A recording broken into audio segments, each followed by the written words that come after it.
Micro organisms, हाँ, क्या होता है माइक्रो? किलोमीटर उनका बहुत कम साइज होता है, उनको दिखते नहीं है नेकेड आई से।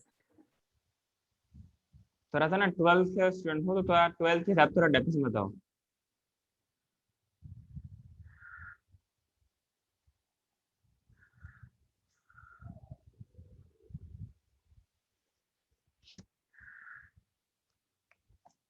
हाँ जी, थोड़ा 12th में हो तो थोड़ा 12th के हिसाब से डेफिनेशन भी बताओ।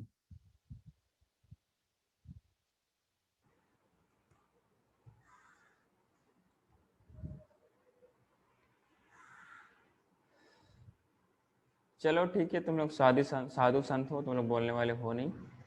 सो बेसिकली जो आपके पास माइक्रोब्स होती है, these are the microscopic organism or the organism which can only be seen with the we can't see with the help of without the help of microscope, or we can say we can't see with the naked eyes. Means we can say we can't see these organism with unaided eye, means without the help of microscope or what we can say any kind of magnifying power.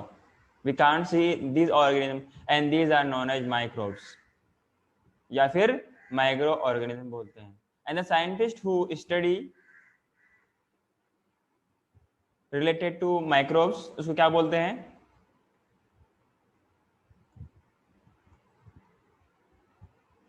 क्या बोलते हैं बताओ? Microbiologist. हाँ, जैसे कि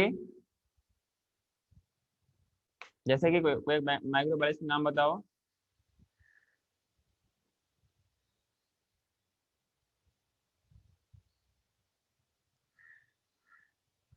microbes की discovery किसने किया था फर्स्ट टाइम? नहीं है सर, नाइन्थ है। हाँ, याद नहीं है?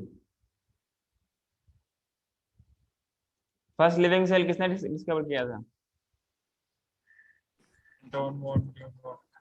हाँ, लीवेनहॉक करके। ल्यूवेनहॉक। लिविंग में क्या है? फर्स्ट ऑफ ऑल माइक्रोब्स की first discovery. Living cell sequence. हाँ, फर्स्ट ऑफ ऑल माइक्रोब्स की डिस्कवरी उसने किया था। और क्या किया था? बैक्टीरिया को किया था पॉन्ड के वाटर से। समझे क्या? हाँ।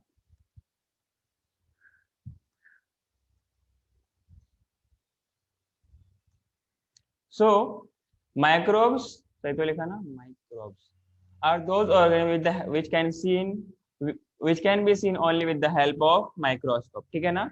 या फिर उसको बोलेंगे माइक्रोस्कोपिक ऑर्गेनिज्म बोलेंगे, या फिर माइक्रोब्स बोलेंगे, या माइक्रो ऑर्गेनिज्म बोलेंगे। तो इन माइक्रोब्स में अपने पास जैसे कि क्या है, प्रोटोजोआ है कि नहीं है? जैसे कि आप लोगों ने इसमें पढ़ा होगा प्रोटिस्टा के अंदर, या फिर एनिमल किंगडम के अंदर पढ़ा होगा, है कि ना? जैसे आपके पास क्या है, प्रोटोजोआ है, बैक्टीरिया है कि नहीं? और बताओ और क्या है? हाँ जी, hello. Viruses, fungi, algae, bacteria, protozoa.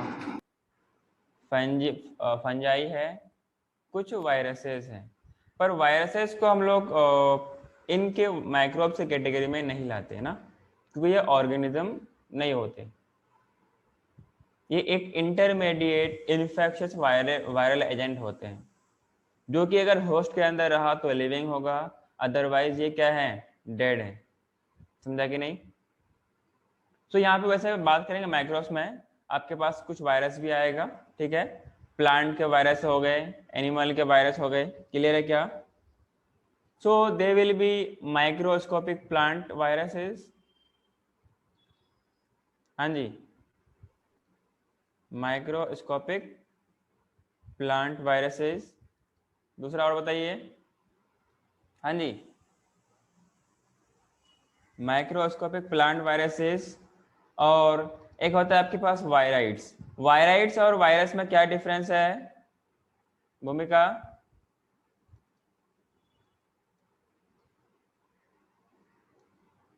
We have also prions. क्या है? प्रियोन्स। मैंने कुछ पूछा तो उसका मुझे जवाब चाहिए। क्या पता नहीं, याद नहीं है। तो बोलने में क्या होता, पता नहीं है? जब जिसको पता नहीं, तो एक बार में कह देगा पता नहीं है।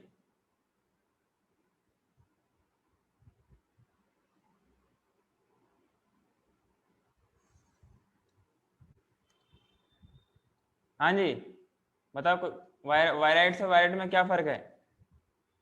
तनुजा सर जी? वायरस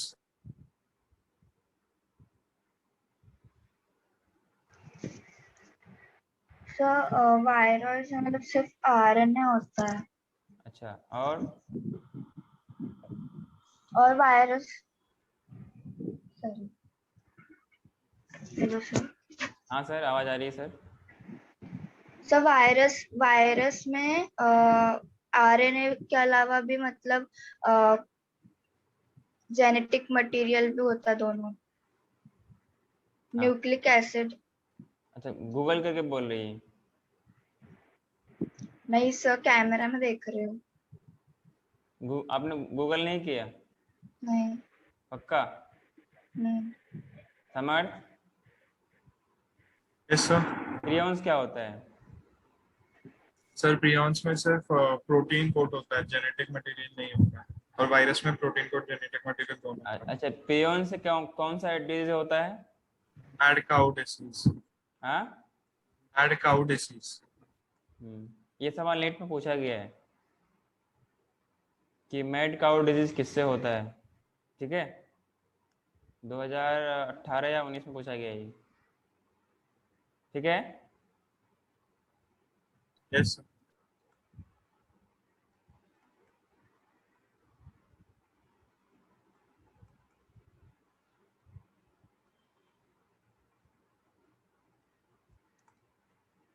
तो डिपेंड करता है कि वायरस कैसा है और किस ऑर्गेनिज्म पे अफेक्ट करता है। किसी भी वायरस के अंदर दोनों चीज नहीं होंगी, डीएनए होगा या आरएनए होगा। किसी में डबल स्टैंडर्ड डीएनए होता है तो किसी में डबल स्टैंडर्ड आरएनए होता है, तो किसी में सिंगल होता है। तो बात समझ में आ रही क्या? दोनों चीज मतलब चाहे तो सिंगल में होगी या डबल में होगी या दोनों में से कोई एक होगी, लेकिन होगी तो कोई एक। बात समझ में आ रही है? चाहे तो डबल स्टैंडर्ड डीएनए होगी या डबल स्टैंडर्ड आरएनए होगी, या फिर सिंगल स्टैंडर्ड डीएनए होगी या फिर सिंगल स्टैंडर्ड आरएनए होगी। दोनों चीज किसी के अंदर नहीं होगी। ठीक है ना? इट में भी सर्कुलर, इट में भी लीनियर। बात समझ में आ रही है क्या आपको? सो प्रोटोजोआ है, बैक्टीरिया है, फंजाई है, एल्गी है, वायरसेस है, माइक्रोस्कोपिक प्लांट वायरस है, वायराइड्स है, एंड प्रियॉन्स है। प्रियॉन्स से क्या होता है? बेसिकली ये एक न्यूरो डिजेनरेटिव डिजीज होती है। प्रियॉन्स से क्या होती है अपने पास? Mad cow disease. क्या होता है? Mad cow disease.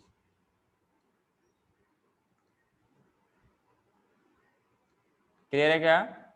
बेसिकली इसके अंदर क्या होता है? It is a neuro degenerative disorder. क्या है? न्यूरो, और ये कैटल्स वगैरह में हुआ करता है। न्यूरो डिजेनरेटिव डिजीज, बाकी ना मतलब एक अजीब तरह का पागलपन उस जानवर के अंदर आता है। क्लियर है क्या?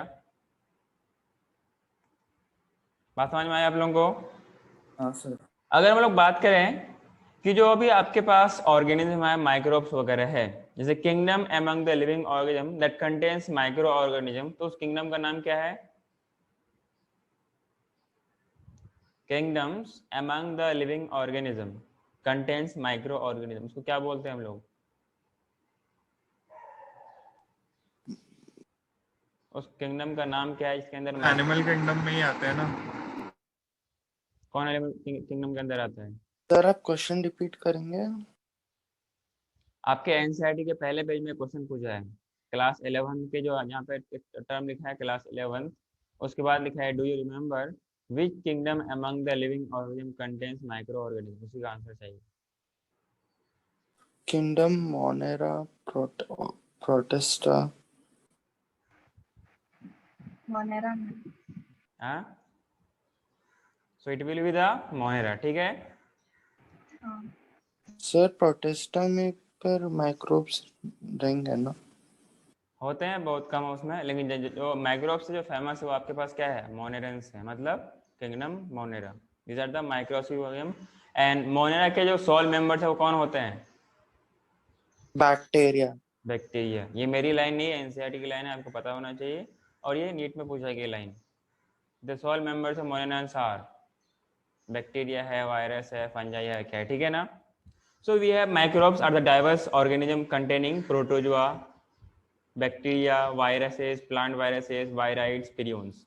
अच्छा, वायराइड्स और वायराइड्स में वायरस और वायराइड्स में एक और फर्क है, क्या है कि दोनों में ना वेट का फर्क होता है, दोनों में वेट का फर्क होता है। मतलब वायराइड्स में वायराइड्स का मोलिकुलर वेट मतलब as compare to virus the viroids are smaller, size में भी छोटी होती है। अपने एनसीईआरटी अगर पहला सेकंड यूनिट अगर पढ़ा होगा, मतलब सेकंड चैप्टर पढ़ा होगा बायोलॉजिकल क्लासिफिकेशन, तो उसके एंड में कुछ पॉइंट्स दिए हुए हैं, जैसे वायराइड्स है, प्रियोन्स है। अच्छा, पुरानी एनसीईआरटी में प्रियोन्स दिया हुआ नहीं है, पुरानी एनसीईआरटी में प्रियोन्स दिया हुआ नहीं है, लेकिन बाद में जो न्यू एनसीईआरटी वगैरह अपडेट हुई है उसमें प्रियोन्स वगैरह ऐड हुआ है, लाइकेन वगैरह ऐड हुआ है। पहले लाइकेन भी नहीं थी, समझ में आ रहा है क्या? लाइकेन टॉपिक उस सेकंड चैप्टर में पहले नहीं थी 11th की, अब है। समझ में आ रहा है क्या आपको? तो वहां से आपको मिल जाएगा लाइकेन्स है, प्रियोन्स है। दोनों में खास डिफरेंस क्या है? वेट का। जो वायलेट्स वगैरह होती है इनकी वेट कम होती है, ज्यादा होती है? कम। पढ़ा है क्या आप लोगों ने? अरे पढ़ा हाँ है कि सर, नहीं? उसमें लिखा है कि पढ़ा है कि नहीं पढ़ा है, बताओ। पढ़ा। पक्का?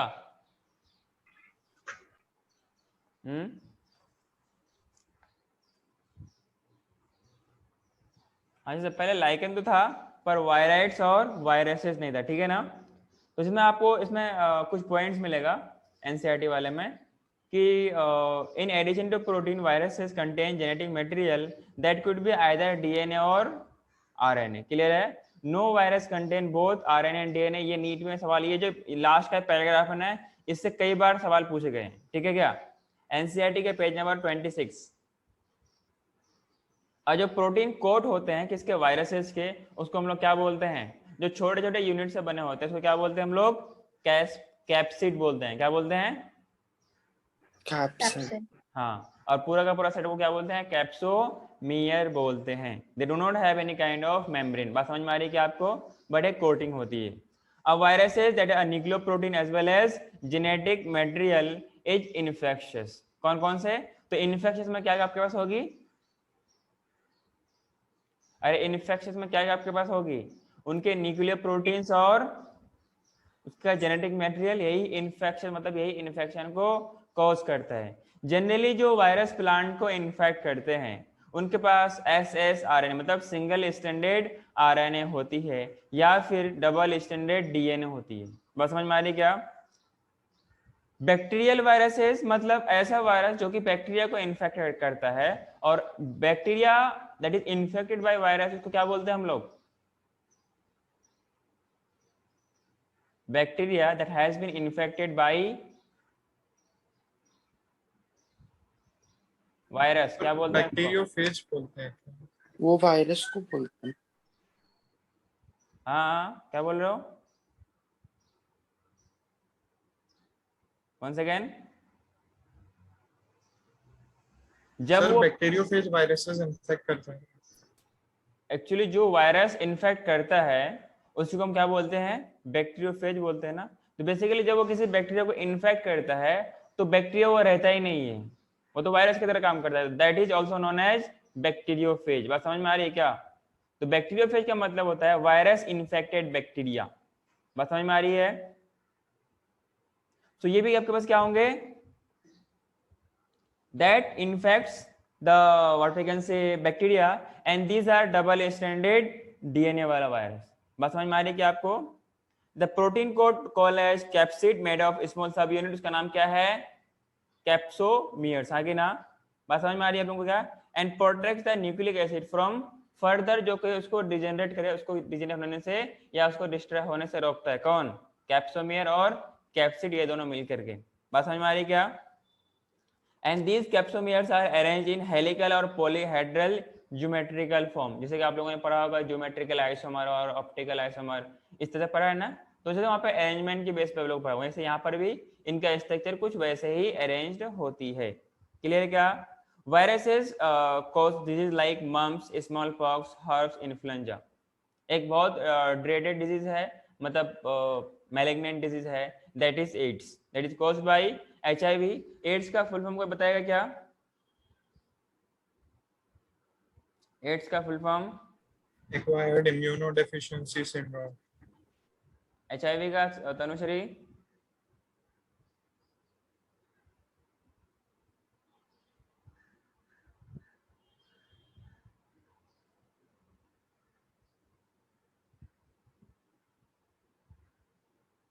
नहीं पता, सब पता था।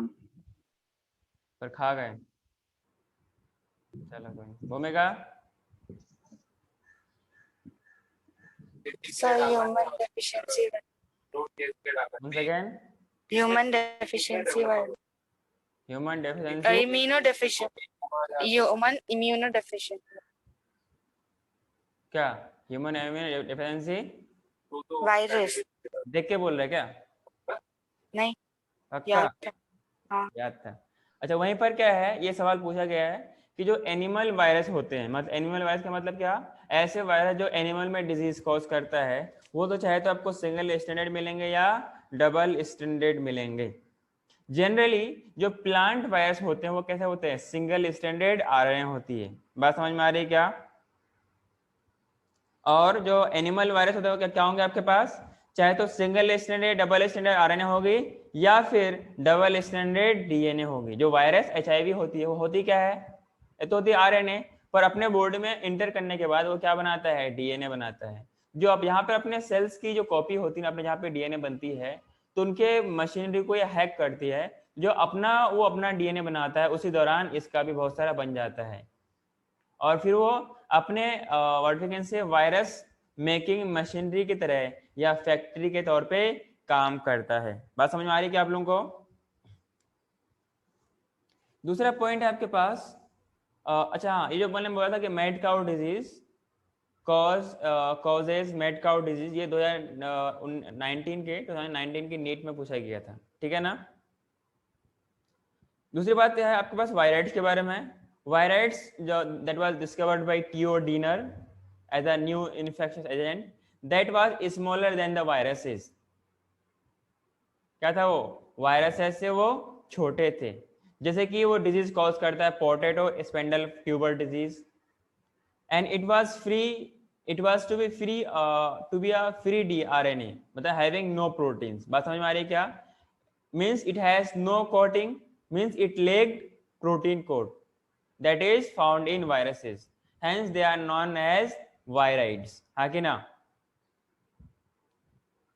और वायरस के मुकाबले में इसकी मोलिकुलर वेट कम होती है। ये 2016 में ना 2 बार नीट हुई थी ना, 2016 में नीट 2 बार हुए थे, नीट 1 एंड नीट 2। तो ये नीट 1 में पूछा गया था, और उससे पहले 2009 के फेज 1 में पूछा गया था, क्योंकि 2009 में जो एग्जाम हुआ था वो 2 फेज में हुआ था, तो पहले फेज में ये वाला एग्जाम पूछा गया था। बात समझ में आई क्या? हाँ जी। तो ये बायोलॉजिकल क्लासिफिकेशन जो लास्ट वाला टॉपिक्स है कुछ आपके पास, वो क्या है, वायरसेस, वायराइड्स एंड लाइकेंस। तो आपको अच्छे से समझ में आनी चाहिए, इससे हर साल सवाल पूछे जाते हैं और इस बार भी चांस है, और अगले साल आपके टर्म में भी चांस है, तो इसके लिए आप हमेशा तैयार रखिए। ठीक है, क्लियर है क्या? अच्छा टॉपिक है और ये बेसिक नॉलेज में भी आती है, तो आपको ये अच्छे से पता होनी चाहिए। बात समझ में आ रही क्या? जैसे हम लोगों ने बात किया माइक्रोब्स इन ह्यूमन वेलफेयर में, तो यहाँ पे हम लोग बात करेंगे कि किस तरीके से अपने पास डिजीज कॉज करती है और इसके अपने पास इसका ट्रीटमेंट क्या है। जैसे कि आप लोग घर वगैरह में क्या खाते हैं, घर वगैरह में क्या खाते हैं, दही वगैरह खाते हैं कि नहीं खाते हैं, चीज खाते हैं, पनीर खाते हैं, और क्या खाते हैं, तो all these are the microbial products. हाँ कि ना? मतलब ये डेयरी प्रोडक्ट्स हैं। जैसे कि आप लोग आइसक्रीम वगैरह खाते हैं, वहां पे भी माइक्रोब्स का हम लोग यूज करते हैं। जो ऊपर से एक पतली सी लेयरिंग जलाई जाती है ना, वो किससे बनती है, एल्गी वगैरह से बनाई जाती है कि नहीं जाती? Hello, don't know? हाँ सर। हाँ, तो ये अच्छा आप आइसक्रीम हो या चॉकलेट हो, चॉकलेट तो खैर छोड़ो, चाहे फिर मिल्क हो या फिर छाछ हो, या फिर मिल्क तो खैर नहीं, कर्ड हो गया या पनीर हो गया, ये सब चीज these are the microbial products. साथ ही साथ में कुछ एसिड का भी प्रोडक्शन होता है, साथ साथ में एंजाइम का भी प्रोडक्शन होता है, कुछ एक्टिव एंजाइम्स होते हैं, एक्टिव मॉलिक्यूल्स होते हैं, जैसे साइक्लोस्पोरिन ए होता है which acts as blood cholesterol lowering agent. मतलब अगर ब्लड में कोलेस्ट्रॉल की अमाउंट ज्यादा हो जाएगा, अच्छा कोलेस्ट्रॉल ज्यादा होने से क्या होगा कि जो ब्लड के वेसल्स आपके पास अवेलेबल है ना, तो उनके इनर साइड में क्या होगी, डिग्रेड होने लगेगी ना, इनका इनर वॉल जो है ये डिग्रेड होने लगेगी क्या? नहीं सर, उस पे अक्यूमुलेट होने लगेगा जिससे हाई बीपी क्या होगा। होगा कि इसमें जो कोलेस्ट्रॉल की डिपोजिशन होने लगेगी, क्या लगेगी, कोलेस्ट्रॉल की डिपोजिशन होने लगी, जिनकी वजह से क्या होता है अनुश्री, ब्लड प्रेशर कम हो जाएगा ना, बढ़ेगा। क्योंकि स्पेस कम हो गई और ब्लड को जब रास्ता कम हो जाए तो स्पीड बढ़ जाती है, हाँ कि ना, हाँ जाना तो उतना ही होगा तो स्पीड बढ़ना पड़ेगा। इसकी वजह से क्या होता है कि इंसान को दिक्कत आती है और फिर फाइनली ऐसे कंडीशन पे इंजरी, मतलब ब्लड वेसल्स में इंजरी हो सकती है, या फिर मायोकार्डियल इन्फेक्शन भी हो सकता है। इन्फेक्शन, ये इन्फेक्शन नहीं है, इन्फेक्शन है, INFARCTION, ठीक है ना। मतलब ये हुआ कि इसमें हार्ट से रिलेटेड डिजीज होती है। सीवियर केसेस में क्या होती है, हार्ट अटैक भी हो सकती है, क्योंकि अगर आर्टरीज वगैरह ब्लॉक कर जाएगी तो you will get some kind of problem. So इस तरीके से अपने पास प्रॉब्लम हो सकती है। कुछ ऑर्गेनिक एसिड प्रोड्यूसर है। अच्छा, मोस्ट फेमस एंड इंपॉर्टेंट जो आजकल के यंग जनरेशन इनको अच्छे से यूज करते हैं एज ए एनर्जी ड्रिंक, पर उनकी गलत फहमी है। मतलब उनकी क्या है, ये एक तरह से कि जीएफ के तौर पे काम करती है। जीएफ मतलब समझते हो क्या? हाँ, क्या गलत फहमी। गलत फहमी। जीएफ का मतलब वो मत समझना जो आप लोग समझते हो। जीएफ का मतलब यहाँ पर क्या है, गलत फहमी। मतलब ये हुआ कि उन लोगों को लगता है कि एक एज ए एनर्जी ड्रिंक वो लोग लेते हैं और उससे उसको अच्छा लगता है, और अच्छा लगना ही उनके लिए कुछ टाइम बाद एक एडिक्शन में कन्वर्ट होती है। और एडिक्शन को कौन बताएगा आप लोगों को कि एडिक्शन कितनी बेहतरीन नहीं, कितनी बुरी चीज होती है। तो एक बार आ गई, जैसे आप लोगों का एडिक्शन क्या है कि टीचर की बात नहीं सुनते हैं, आप लोग सिर्फ आलम सर की सुनते हो, क्योंकि आप लोग अच्छे से आप लोगों ने बैंड बजाते हो, समझे क्या? बैंड बाजा आप लोगों का अच्छे से बजता है ना, तो आप लोग भी ठीक रहते हो, क्योंकि आप लोगों को प्यार की भाषा समझ में आती नहीं है। समझ में आ रहा है क्या? तो मैं क्या बोल रहा था कि इस तरीके से अपने पास क्या होती है, माइक्रोब्स अपना अलग अलग रूप में अपने को इन्वॉल्व कराती है। बात समझ में आ रही है? जैसे मैं अल्कोहलिक बेवरेज हो गया, जैसे कि क्या होता है, वाइन होता है, बियर होता है, रम होता है, ड्रम नहीं रम, और विस्की होता है, और क्या होता है बताइए, जिन भी होता है। ये सब अलग अलग ब्रांडेड हैं।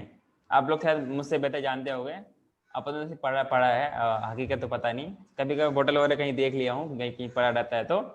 लेकिन इन का एक्चुअल का रियली शायद आप लोगों को पता हो, क्योंकि आप लोग ऐसे फ्रेंड सर्कल में रहते हो शायद जहाँ पे ऐसा कुछ हो भी सकता है, नहीं हो सकता है, पर इन जनरली इसी एज में सब होती है। एक बार लत लग गई, एक हाँ एक गाना भी है, लत लग गई, लत लग गई, है ना गाना? तनुषा जी तुम आता है हाँ। कौन सा गाना है? लत लग गई नाम है। अरे गाना का पूरा गाना गाओ ना था बोलो। सच्ची सर? अरे हाँ सच्ची बोल रहा हूँ, सब मिलके गाओ, 2-3 लाइन। अरे भूमिका, फरहान, अब भूमिका फरहान तुम लोग क्यों, मतलब कि मैं क्यों, मुझसे मेरे से कुछ बोलना चाह रहे हो? तुम माइक ऑफ क्यों है, मतलब कि कैमरा ऑफ क्यों है? सर अभी क्या कैमरा? तुम लोग बेशरम हो क्या, फरहान और भूमिका? नहीं सर सर। वो ज्यादा नाटक करोगे ना मैं फिर क्लास से रिमूव कर दूंगा, ठीक है ना?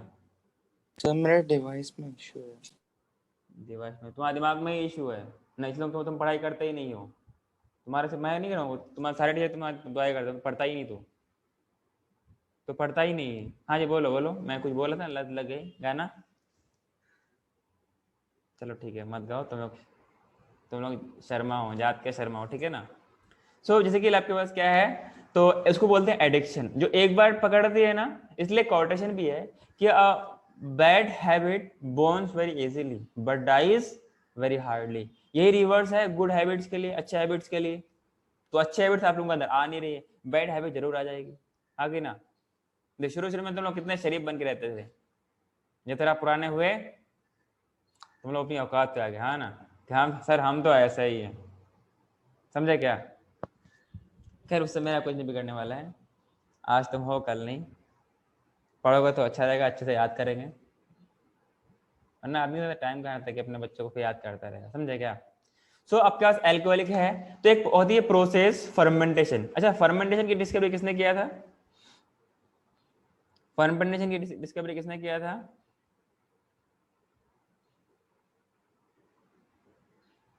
लुइस पास्चर ने किया था क्या सर? आई डोंट नो, मैं तुम्ही से पूछ रहा हूँ। हाँ सर, लुइस पास्चर ही लग रहा है। अच्छा, पास्चराइजेशन फिर किसने किया था? वो पास्चराइजेशन भी उसी ने किया था। पक्का? हाँ, सोच लो। मतलब मेरे हिसाब से। अच्छा, तुम्हारे हिसाब से, ठीक है।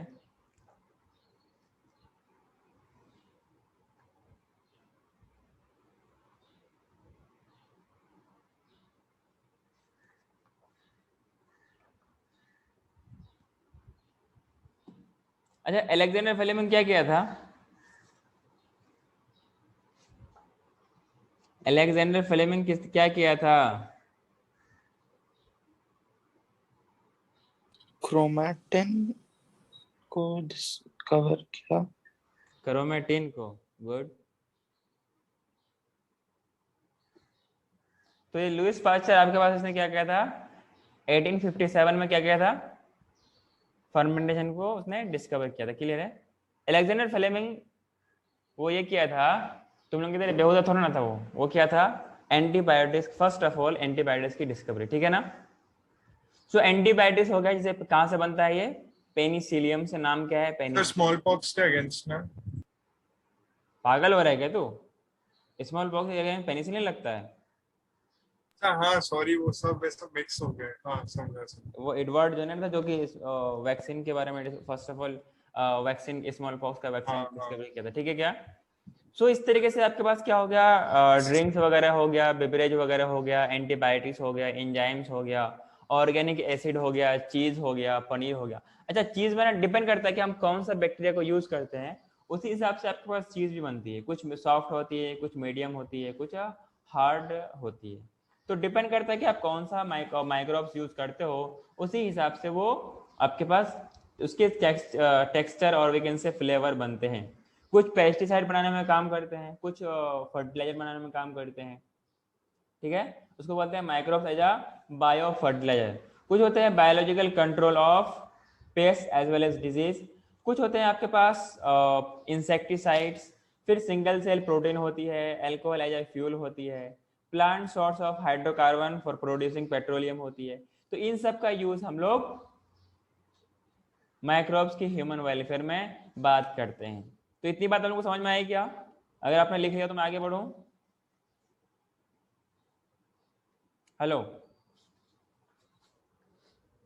अरे आगे बढ़ो क्या? हाँ सर। हाँ सर। अगला इसमें लिखिए डेयरी प्रोडक्ट। अच्छा, उससे पहले लिखिए यूजेस ऑफ माइक्रोब्स। इसमें लिख लीजिए यूजेस ऑफ माइक्रोब्स।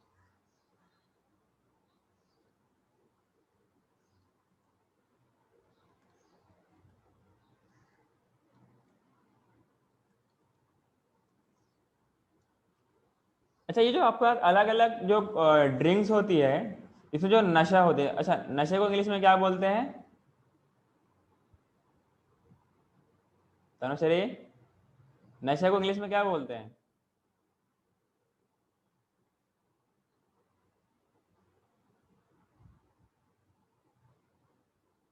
भूमिका, फरहान? इंटॉक्सिकेशन। इंटॉक्सिकेशन, इसको क्या बोलते हैं? नशा बोलते हैं, पक्का? ट्रिप बोलते हैं क्या? क्या बोलते हैं? Trip. I don't know. So basically जो भी नशा वगैरह किसी ड्रग्स में होती है, तो अलग अलग ड्रिंक्स में अलग अलग नशा होती है, लेवल ऑफ नशा अलग अलग होती है, हाँ कि ना? क्या होती है? लेवल ऑफ नशा अलग अलग होती है। तो ये डिपेंड करता है इस पर कि जो आपके पास ये ड्रिंक्स है, ये कितना फर्मेंटेड है और कितना डिस्टिल्ड है। कुछ ड्रिंक्स आपके कैसे होते हैं, विदाउट डिस्टिलेशन होते हैं, तो उसमें अल्कोहल की परसेंटेज कम होती है, जिनकी वजह से उसमें नशा कम होती है। बात समझ में आ रही है क्या आपको? हाँ जी, हेलो। हाँ सर। Yes sir. वहीं पर आपके पास जिनके पास ऐसा अल्को मतलब ऐसा ड्रिंक्स, ऐसा अल्कोहलिक ड्रिंक्स जिसमें जो फर्मेंटेड तो है, लेकिन डिस्टिलेशन कई बार की गई है। तो जितना डिस्टिलेशन करोगे, डिस्टिलेशन में क्या होती है, हम लोग वाटर्स को रिमूव करते हैं। क्या करते हैं? वाटर्स को रिमूव करते हैं, जिसकी वजह से उसके अंदर अल्कोहलिक परसेंटेज बढ़ जाएगा, हाँ कि ना? हाँ। तो अब वैसे नशा बढ़ जाएगा। बात समझ में आ रही है क्या आपको?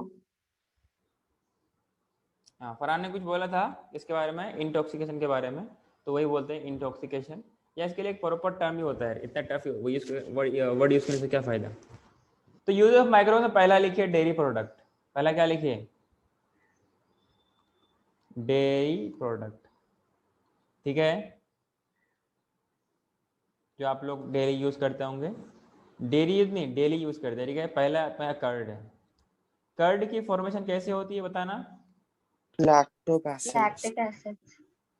Lactic acid, good. डायरेक्ट उसका अपने प्रोडक्ट, डायरेक्ट प्रोडक्ट पे चले गए सर, रिएक्टेंट का पता नहीं पर प्रोडक्ट का पता है, हाँ कि ना? मिल्क होती है, इसको इनके प्रोटीन्स को पार्शियली डाइजेस्ट करवाया जाता है with the help of bacteria, नाम क्या है? लैक्टोबैसिलस।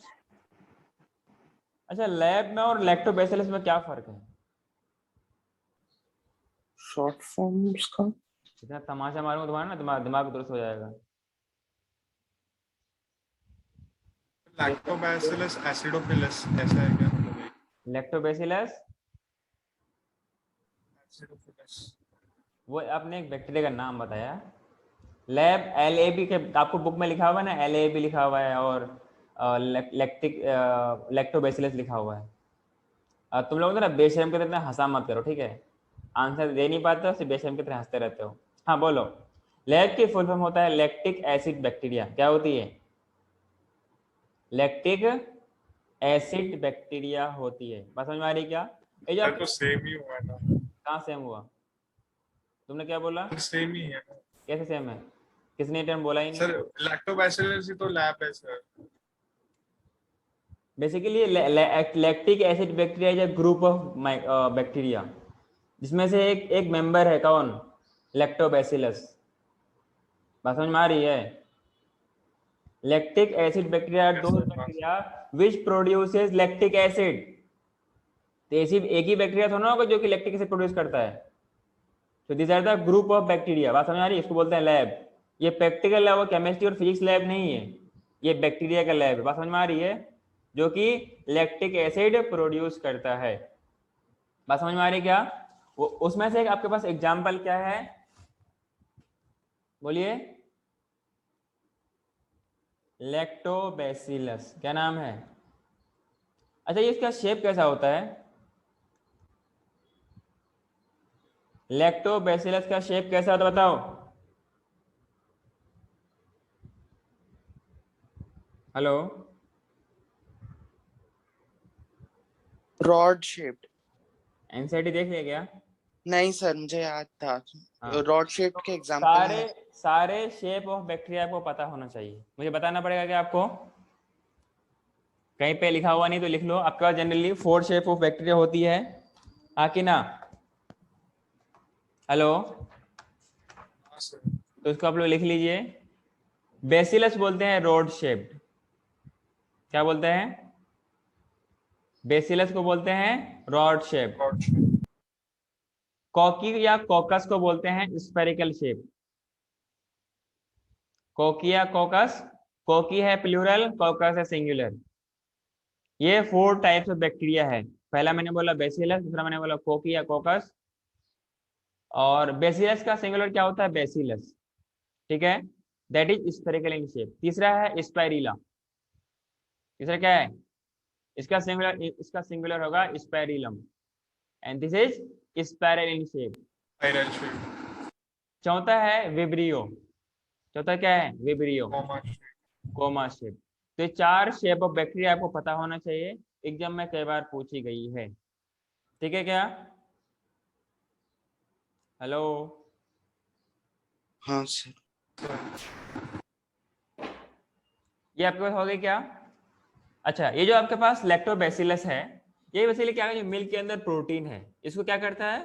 एक तो ये लैब मतलब कि acid produce, lactic acid produce करता है। दिस एसिड प्रोड्यूस दैट कोगुलेट्स, मतलब ये थोड़ा पार्शियली जमने लगता है। आपको दिखता है ना, जो ऐसा लगता है दूध हल्का हल्का जमा हुआ सा है, मतलब जमा होने लगता है। So that coagulates and partially digest the milk protein. बात समझ में आ रही है क्या? That partially digest the milk protein, और इससे क्या बनता है? दही बनता है। बात समझ में आ रही क्या? अच्छा, दही बनाने के दौरान हम क्या करते हैं? मान लो कि आपके पास क्या है, तनुश्री और भूमिका ने मिलकर के क्या बनाया? दोनों ने मिलकर दही बनाने का प्लान किया, ठीक है। यहाँ पे ऑलरेडी इसमें मिल्क है। तनुश्री थोड़ा सा ना बावली किस्म की है, मतलब उसको पता नहीं कि इसमें क्या मिलाना होता है। तो उधर से भूमिका ने कहा कि नहीं, सर ने बताया था कि इसमें थोड़ा सा ना दही मिलाना पड़ता है। फिर तनुश्री पूछेगी क्यों, कि इसमें दही क्यों मिलाते हैं? तो भूमिका बताएगी ये थोड़ा सा दही इसलिए होता है कि इसके अंदर बहुत सारा बैक्टीरिया होता है। क्या होता है? बहुत सारा बैक्टीरिया होता है। और जब इसको उसमें मिला देंगे तो घोल देंगे। अच्छा, करने से पहले थोड़ा मिल्क को ना वार्म करते हैं, और फिर क्या करते हैं, इसमें ये दही मिलाते हैं। ये छोटा सा 1 चम्मच या आधा चम्मच मिलाते हैं ना, इसको बोलते हैं इनोकुलम। क्या बोलते हैं? इनोकुलम बोलते हैं। मेरी बात समझ में आई क्या आपको? हेलो, क्या बोलते हैं? हाँ, इनोकुलम। अच्छा, इनोकुलम एक बार यहाँ पर यूज है, एक बार जब आप लोग पढ़ोगे कहाँ पर, क्या जहाँ पर क्या पढ़ोगे? Sewage treatment plants. ये कहाँ मिलेगा आपको? ये मिलेगा आपको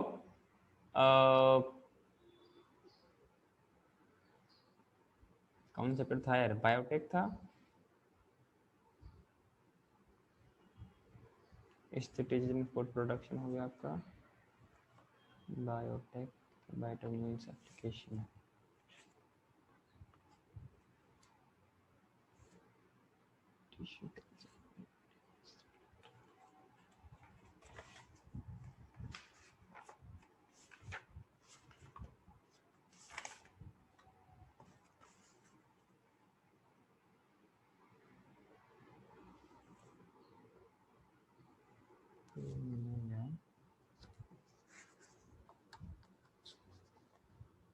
अच्छा, इसी में मिलेगा, मैं कहीं और खोज रहा हूँ।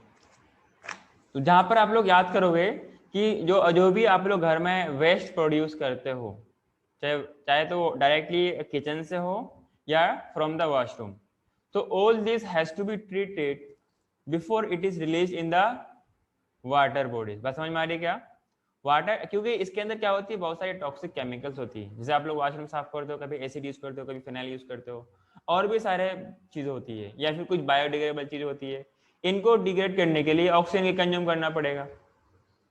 सो अगर डायरेक्टली हम इसको रिलीज कर देंगे तो क्या क्या दिक्कत आएगी कि जो भी वाटर बॉडीज में ऑक्सीजन अवेलेबल होगी उसमें कमी आ जाएगी, क्योंकि इनको डिग्रेड करने के लिए माइक्रोब्स ने सारा ऑक्सीजन यूज कंज्यूम कर लेगा। और जो वाटर बॉडीज में ऑलरेडी ऑर्गेनिज्म एक्वाटिक लाइफ है उनके लिए ऑक्सीजन की कमी हो जाएगी। बात समझ में आ रही क्या? और बायोलॉजिकल ऑक्सीजन डिमांड बढ़ जाएगा, बीओडी बढ़ जाएगी। तो जितना ज्यादा बीओडी होगा उतना ज्यादा पॉल्यूशन होगा, या उल्टा ऐसे कहो कि जितना ज्यादा पॉल्यूशन होगा उतना ही ज्यादा बीओडी होगी, मतलब उतना ही ज्यादा ऑक्सीजन की कमी होगी। मेरी बात समझ में आ रही है क्या? तो हम लोग सीवेज ट्रीटमेंट प्लांट्स में, इसमें हम लोग पढ़ेंगे इसको दोबारा, सीवेज ट्रीटमेंट प्लांट्स में वहां पर भी बैक्टीरिया को यूज करते हैं। तो जो वहाँ पे कुछ सेट ऑफ बैक्टीरिया को मिक्स करते हैं ना, उसको हम लोग क्या बोलते हैं? इनोकुलम बोलते हैं। हाँ भूमिका, हाँ गेंडी बोलिए, अरे बोले तो, क्या सर? मैंने क्या बोला अभी? इनोकुलम के बारे में बात कर रहे थे। हाँ, तो वहां पर भी हम लोग इनोकुलम मिलाएंगे, ताकि ऐसा ना हो कि उसमें जो ऑक्सीजन है वो सारा का सारा इस्तेमाल हो जाए। तो कुछ सेट ऑफ हम क्या करेंगे, कुछ टाइम के लिए एरोबिक रिएक्शन करवाएंगे, देन फाइनली हम लोग क्या करवाएंगे, एनारोबिक रिएक्शन करवाएंगे। तो जो भी उसमें आपके पास बायोडिग्रेडेबल सब्सटेंस होगा उसको हम लोग डिकम्पोज करेंगे, उसको डाइजेस्ट करवाएंगे। देन फिर जब उसके बाद मैक्सिमम उसकी टॉक्सिसिटी खत्म हो जाए या कम से कम टॉक्सिसिटी बचे, देन फिर उसको हम लोग वाटर बॉडीज में रिलीज करेंगे। बस समझ में आ रही क्या? ये था आपके पास क्या, इनोकुलम, और हम लोग उसमें दूध में मिलाते हैं। अच्छा, ये दही होता क्या है? आपके बॉडी में विटामिन B12 बहुत एक इंपॉर्टेंट विटामिन होती है। क्या होती है? बहुत इंपॉर्टेंट विटामिन होती है, और इसको दही बनने में तकरीबन 6 to 7 आवर्स लगते हैं, 6 to 8 आवर्स लगते हैं। बात समझ में आ रही है क्या? ताकि वो पूरे मिल्क को कर्ड में कन्वर्ट कर सके। एंड रेट ऑफ मल्टीप्लिकेशन उनकी बहुत फास्ट होती है। हाँ तनुश्री, इतनी फास्ट होती है कि 10 साल में अपना प्रोजेनी 100 करेगा। हाँ कि ना? बात समझ में आ रही क्या? Rate of production of their progeny वो फास्ट होती है, स्लो होती है?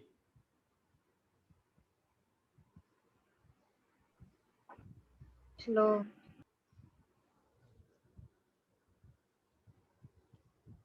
उनको कौन समझाया है? हाँ बस समझ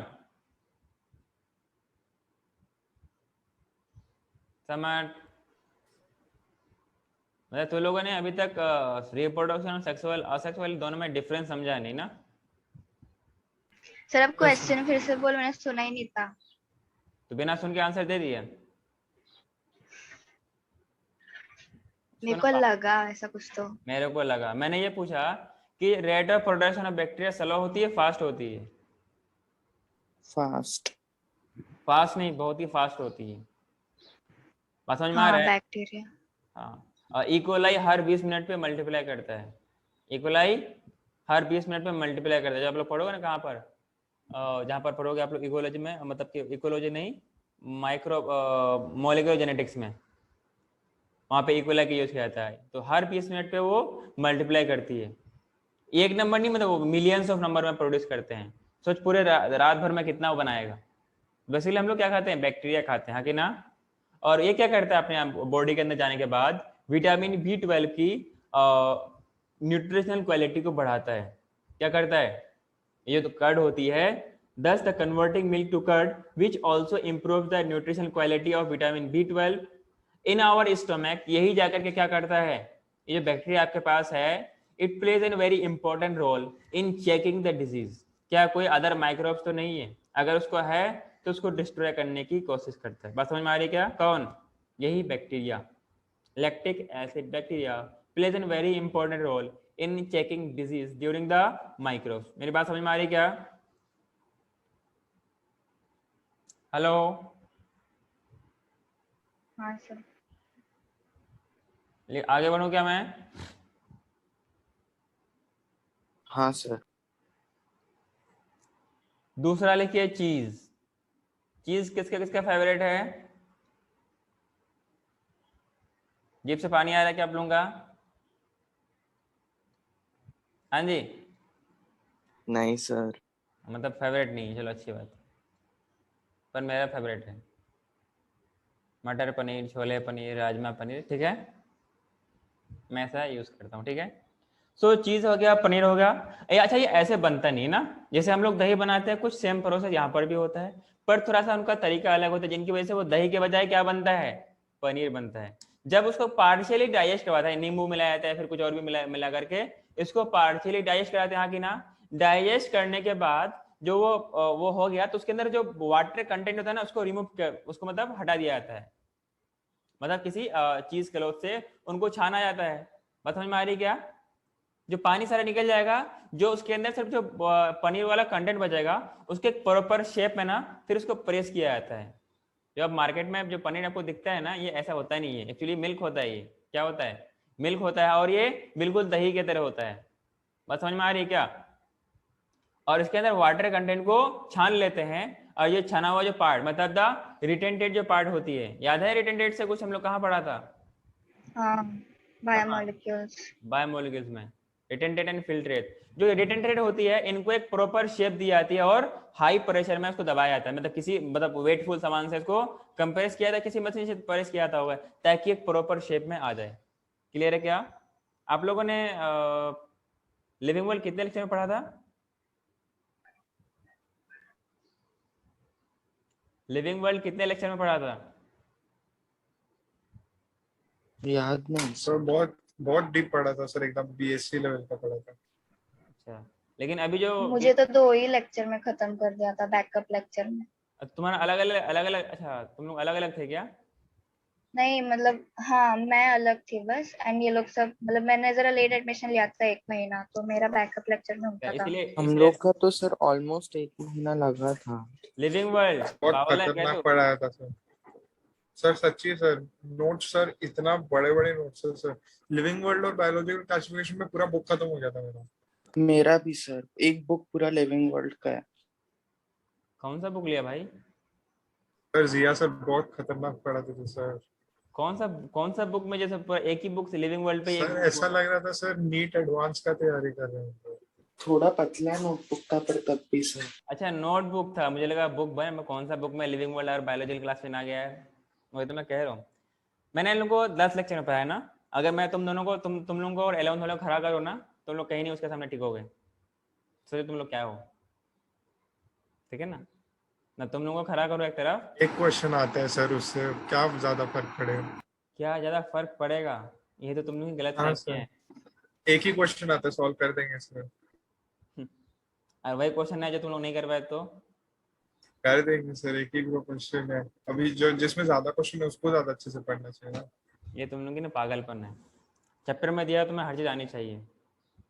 और उसको जो लिविंग वर्ल्ड में पढ़ाया गया है ना तो उसको दिक्कत आएगी बायोलॉजिकल क्लासेस में आएगी, ना तो उसको दिक्कत आएगी एनिमल किंगडम में, ना उसको दिक्कत आएगी प्लांट किंगडम में। बात समझ में आ रही है? बट जो उनको नॉलेज अभी है ना, मैं उसको ज़्यादा एडवांस नहीं पढ़ाया ना, क्योंकि वो पीएचडी नहीं कराना होता है। भाई पीएचडी कराना होगा तो वो बीएससी से करके बॉटनी से पीएचडी कर लेगा, ठीक है ना? तो अपन को पीएचडी नहीं कराना होता है, अब अपन को नीट निकालना होता है ना। तो हम लोग एनसीईआरटी में पढ़ते हैं, उसको अच्छे से समझते हैं। और आई होप कि वो तुमसे अच्छा करेगा इस जो तो पढ़ाया गया उसको। 2-3 स्टूडेंट है जो हर क्वेश्चन का जवाब देती है, देता वाला कोई नहीं, ठीक है? कि वहाँ पर ना जो रेशियो है गर्ल्स एंड बॉयज में वो नहीं के बराबर है। तुम लोग यहाँ पर हो, तुम लोग बावले हो, पढ़ते हो नहीं। फरहान तो खैर, ये फरहान फैक्ट है कि फरहान पढ़ता ही नहीं।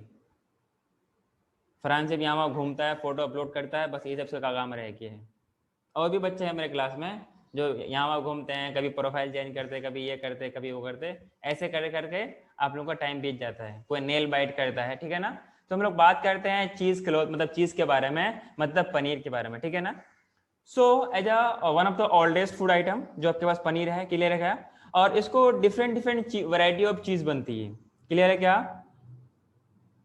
And these are characterized by having different texture, flavour and taste. और ये अलग अलग माइक्रोब से आती है। अच्छा, इसके अंदर जो होल्स वगैरह का प्रोडक्शन होता है ना, ये बेसिकली किसकी वजह से होता है? जो होल्स इसके अंदर बनते हैं ये कैसे बनते हैं? हेलो, नहीं पता सर। ये तो बैक्टीरिया का। केक हाँ केक। केक का कॉन्सेप्ट इसमें भी है क्या? किसका सर concept? CO2 रिलीज होता है ना सर। क्या बोल रहे हो? केक? ब्रेड वो सब। अच्छा हाँ हाँ, सेम कंसेप्ट है। तो हाँ तो इसके अंदर क्या CO2। होती है, CO2 की एवोल्यूशन होती है, जिनकी वजह से क्या होता है, इसका थोड़ा अंदर होल्स होती है। And Swiss cheese is the hard चीज। सारे चीज में सबसे ज्यादा हार्ड स्विस चीज ही होती है। बात समझ में आ गया है? And this in the CO2 is produced by the bacteria, नाम क्या है? Propionibacterium shermanii. जैसे आप लोग शर्माते हो ना, तो इसलिए इसका नाम क्या है? शर्मानी। क्या नाम है? या याद रखने के लिए आप शोरमानी कह सकते हो। एक्चुअल है ये क्या? शर्मानी या शर्मानी, हाँ कि ना? तो पहला आप लोग टाइप्स ऑफ चीज में लिखिए। वैसे nearly 400 types of varieties of चीज अवेलेबल है, विच आर क्लासिफाइड 3 ब्रॉडली में किया गया, soft, semi hard and hard. Clear है? तो पहला आप लोग लिखिए सॉफ्ट चीज। क्या लिखिए? सॉफ्ट चीज। जो कॉजेटिव, जो इसका माइक्रो, जो इसको बनाने में काम आता है, इसका नाम, अच्छा इसको हम लोग कॉमनली क्या बोलते हैं? कैमबर्ड चीज बोलते हैं। क्या बोलते हैं? कैमबर्ड चीज बोलते हैं। जब लोग वो खाते हो ना चिली पोटैटो, वैसे क्या है ये? अरे चिली पोटैटो लोग कहाँ गया? सॉफ्ट चीज हो गया ना? एंड दीज आर, चीज का स्पेलिंग, हाँ, these are formed by the micro organism. नाम क्या है? ये फंगस से बनता है। नाम क्या है? Penicillium, Penicillium camemberti. तो आपको नाम में तो कभी याद करने की जरूरत ही नहीं पड़ेगी, क्योंकि नाम ऑलरेडी इसमें नाम दिया हुआ है। किससे है? कैम्बर्टी है ना, तो कैम्बर्टी ऑलरेडी इसमें अवेलेबल है, हाँ कि ना? हेलो हेलो, कैमेम्बर्टी, ये क्या है? पेनिसिलियम कैमेम्बर्टी, इससे बनता है कैम्बर्ट चीज, और ये क्या है? सॉफ्ट चीज है। मेरी बात समझ में आ रही है क्या आप लोगों को? हाँ सर। सर एक सेकंड पिछला स्लाइड दिखाओगे? तो हमेशा पीछे ही रहती है क्या? न तेरा दिमाग थोड़ा, वैसे एक कहावत है, सबसे लेट समझ में किसको आती है समर्थ? देर से किसको समझ में आती है?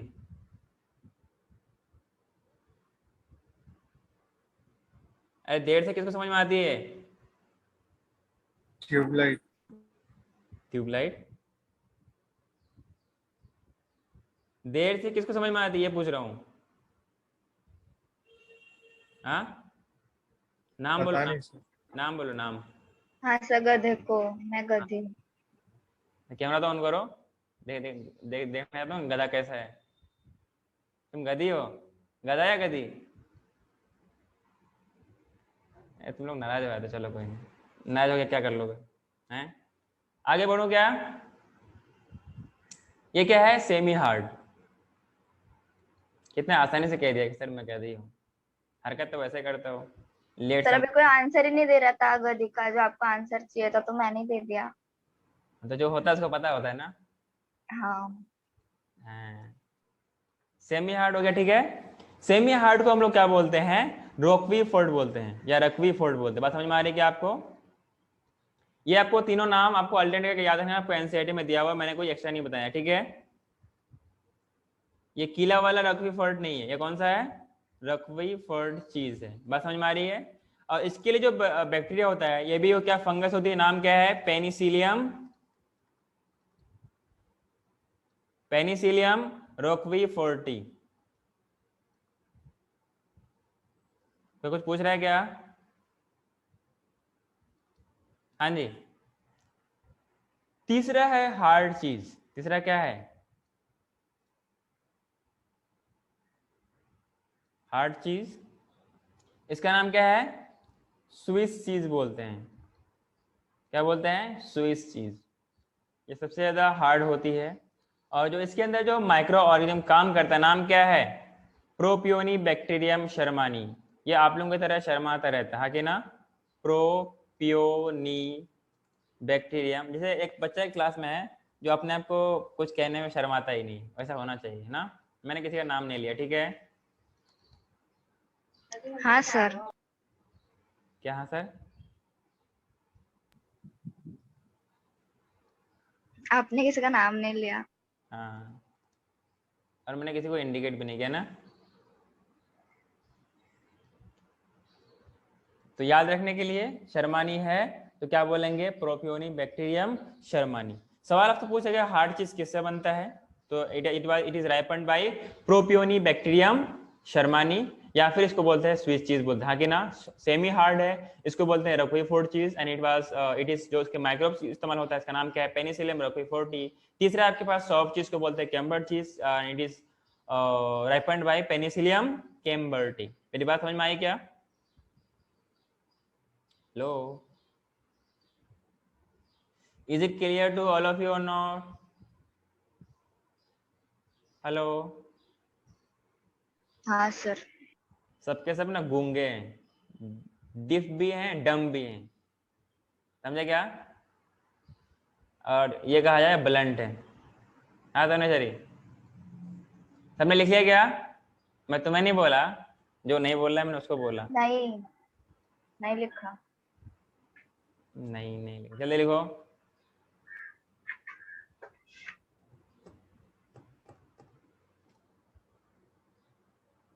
जो क्लास में नहीं बोलता है ना, वो डम भी है और ब्लंट भी है और डिफ भी है। बहरा, गूंगा, अंधा नहीं बोल सकता हूँ। और इसमें क्या होता है? अच्छा, ब्लंट एंड से, ब्लंट से आता है ब्लंट एंड। जब आप लोग पढ़ोगे जेनेटिक्स, तो वहाँ पे जब आप लोग, जब आपके पास है ना डबल स्ट्रैंडेड होता है ना डीएनए, जब उनको काटोगे ना, कुछ स्पेसिफिक कुछ होते हैं मॉलिक्यूलर सीजर, जो स्पेसिफिक डीएनए के सीक्वेंस में काटता है। जब हम लोगों ने पढ़ा है ना ATGC, तो अलग अलग सीक्वेंस पे काटते हैं दोनों स्ट्रैंड पे, उसको बोलते हैं हम लोग क्या? रिस्ट्रिक्शन एंजाइम बोलते हैं। क्या बोलते हैं? Restriction enzyme. जो अगर एक प्रॉपरली सीक्वेंस में काटे तो उससे जो मान लो ये आपके पास ये क्या है, इस तरीके से डबल स्ट्रैंड डीएनए है ना, मान लो जो एक आरएनए है, मतलब एक रेस्ट्रिक्शन एंजाइम है, वो यहाँ पर कट किया और यहाँ पर कट किया, तो ये वाला खाली रह गया और ये वाला खाली रह गया। तो इस मतलब कि ये वाला पार्ट ये अलग हो जाएगा और ये वाला पार्ट है इधर वाला अलग, इधर वाला अलग, ठीक है।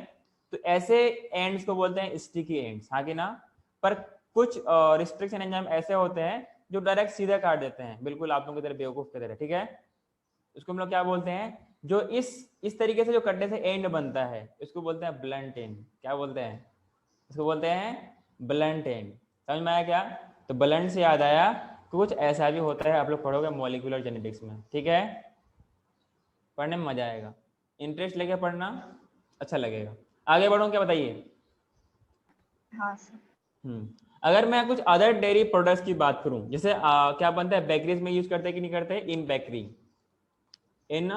बेकरी, बेकरी में क्या होती है, डांस वगैरह चलती है, बियर वगैरह होती है क्या? हाँ जी, केक होता ब्रेड, है। हाँ केक बनती है, ब्रेड बनती है। डिपेंड करता है बेकरी कैसा है। लोकल लेवल पे है तो सिंपली आपको ब्रेड बना के दे देगा, या फिर पापे बना के दे देगा, या छोटा मोटा रस्क बना के दे देगा, हाँ कि ना।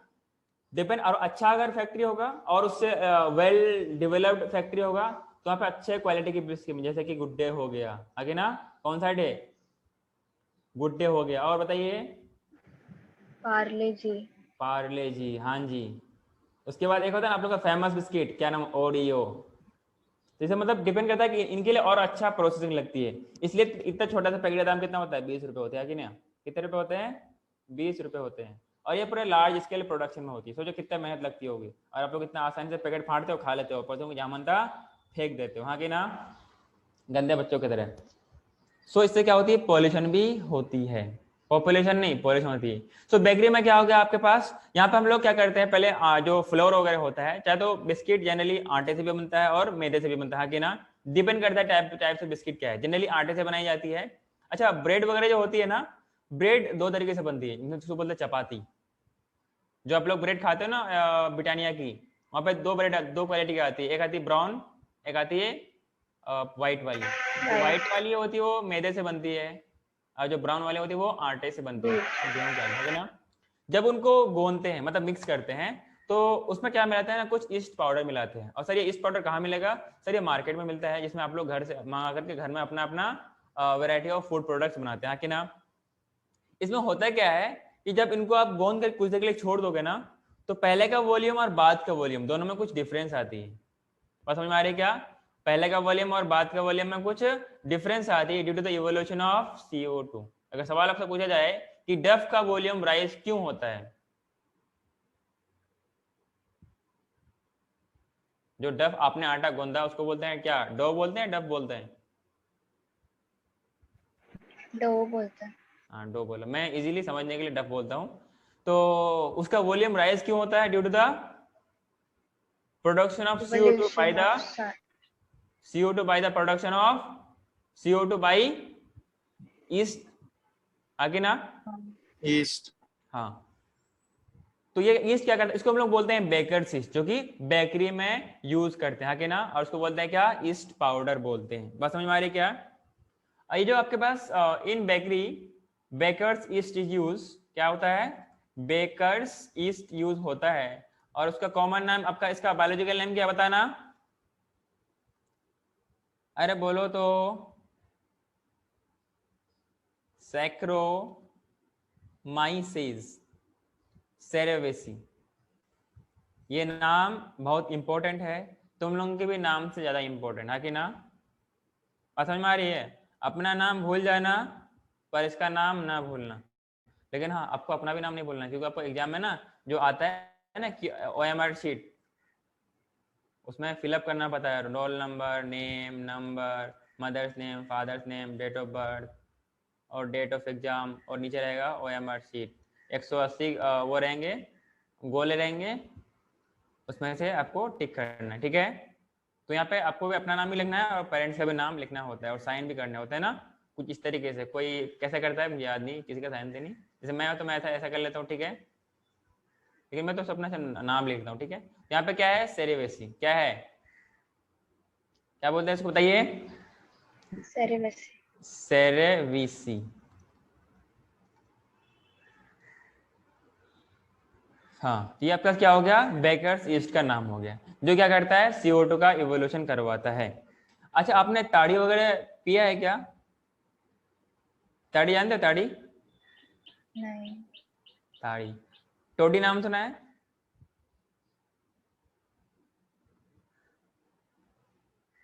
टोडी, ये होता है प्लांट सेप। जैसे कि जो लोग गांव से बिलोंग करते हैं ना, तो ऐसा नहीं, हेल्थ के लिए काफी बेनिफिट, अगर फ्रेश लिया जाए, अरे नारियल का पेड़ से या कोकोनट का पेड़ से या खजूर के पेड़ के जो ब्रांच में काट करके कुछ ऐसा बनाया जाता है ना, मान लो ये आपका बड़ा सा पेड़ है, ये उसके ये वगैरह है, तो यहाँ पे हल्का सा ना उसको डीप करके कुछ सहारे से यहाँ पे एक कंटेनर लगाई जाती है, जिसमें वो गिरता रहता है। समझ में आ रहा है क्या?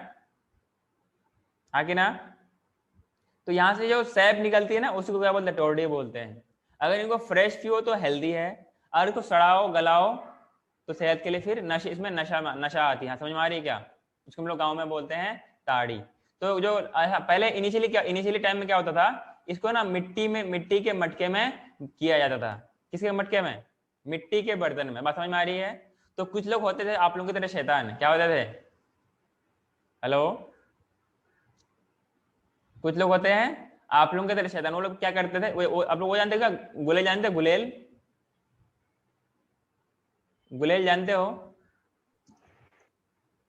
नहीं, कुछ ऐसा होता है ना, वो हाँ सर, जानते हैं। वाई शेप का होता है, और इसमें ये यहाँ पे रबर लगी होती है, यहाँ पे छोटा सा बैंड होती है, यहाँ पे कुछ ना छोटा सा स्टोन वगैरह छोटा सा रखते हैं, और उसको इधर अच्छा, हाँ।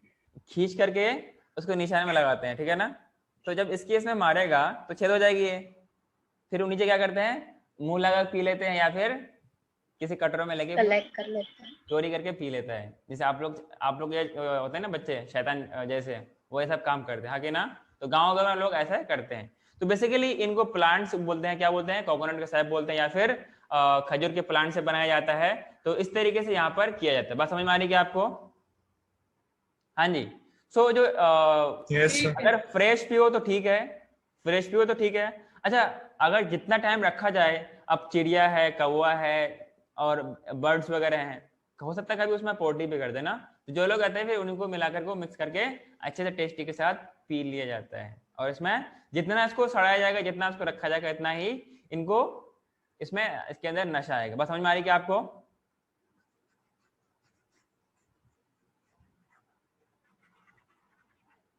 मैं कितना पढ़ाना चाहता हूँ, कितना करवा दिया यार। हाँ, तो इसमें ट्रेडिशनल ड्रिंक में आपका टोडी आता है, prepared from sap of palms and food also made from the fermentation by microbes. तो इस तरीके से हम लोग माइक्रोब्स का यूज करते हैं। And microbes are also used for ferment of fish को बनाने में, सोयाबीन, बैम्बू शूट, करी। अच्छा, बैम्बू से जैसे आप लोग लौकी का वो खाया, मतलब जो आपने वो खाया क्या, मुरब्बा?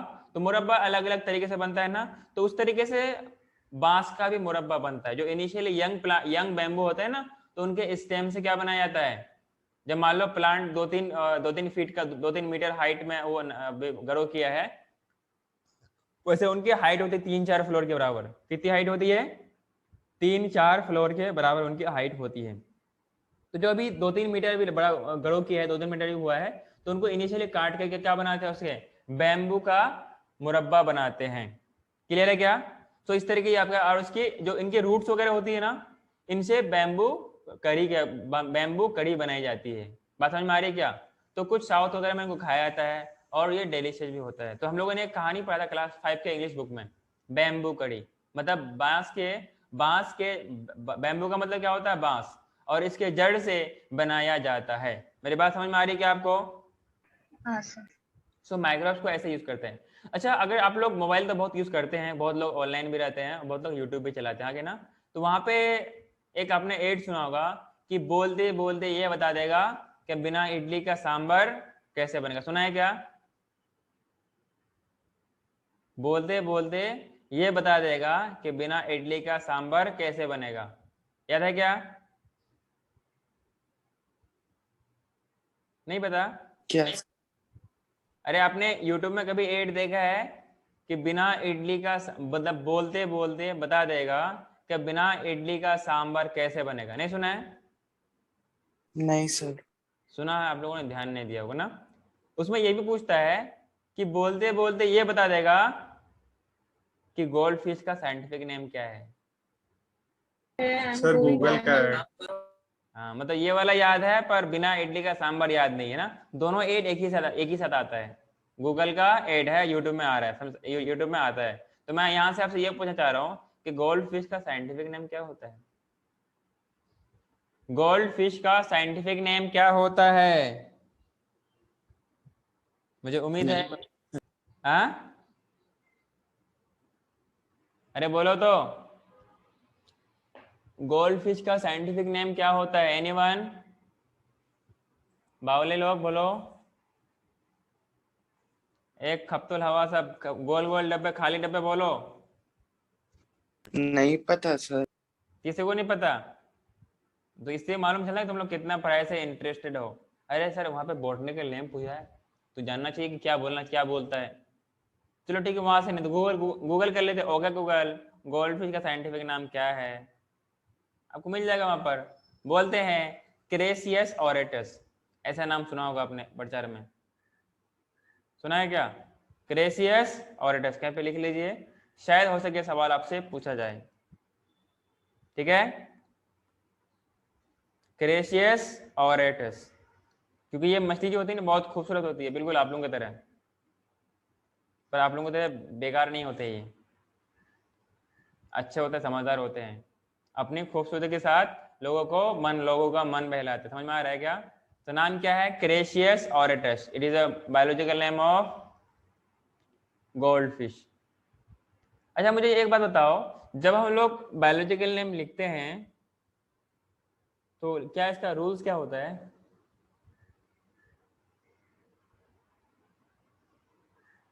हाँ जी, सर जीनस पहले आता है, स्पीशीज बाद में आता है। जीनस का फर्स्ट लेटर कैपिटल होगा और फिर जिसने जो साइंटिस्ट ने उसको फिर डिस्कवर किया साइंटिस्ट जैसे का लिन, नाम वो भी लास्ट में लिख सकते हैं। कैसे लिखेंगे? लिन लिख इटैलिक। सकते हैं, इटैलिक्स। जैसे लिखते हैं एम एन सर, तो इसको कैसे लिखेंगे हम? इटैलिक्स में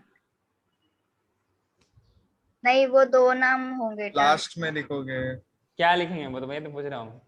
पहले जीनस का नाम, फिर स्पीशीज का नाम, और फिर फिर जैसे लीनियस है, क्या लिखना पड़ेगा? LIN लिखेंगे। ये वाला लीन, हाँ, ऐसा क्या ना ऐसा? डबल N होगा। हाँ, तो ये वाला ये पता इन रोमन्स पे लिखते हैं आगे ना। अच्छा इसमें अंडरलाइन का कुछ रूल्स है क्या? हाँ है। कैसे है?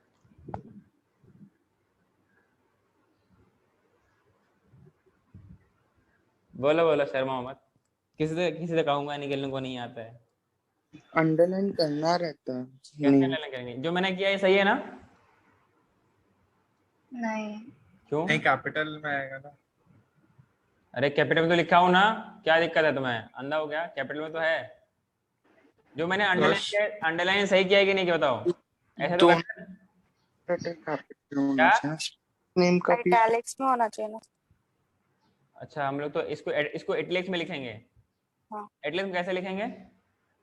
प्रिंट इटैलिक्स में होएगा ना, हम लिख नहीं सकते इटैलिक्स। तुम लोग आपस में पहले मिल के बात कर लो कि क्या बोलना चाह रहे हो। कोई बोल रहा है इटलिक्स में लिखेंगे, कोई बोल रहा है इसमें लिखेंगे। बोलो। सर बस साइंटिस्ट का नाम इटैलिक्स में लिखते हैं ना। अच्छा और सर अगर इटैलिक्स मतलब लिखने का हैंड रिटन होगा तो फिर इटैलिक्स में नहीं लिख सकते, इसलिए अंडरलाइन करते हैं, ऐसा कुछ था। अच्छा, सर जब भी लिखते हैं तो अंडरलाइन करते हैं, प्रिंटेड रहता है अरे तो तो अंडरलाइन ये तो मैं किया हूँ, ये अंडरलाइन सही है कि गलत है ये पूछ रहा हूँ।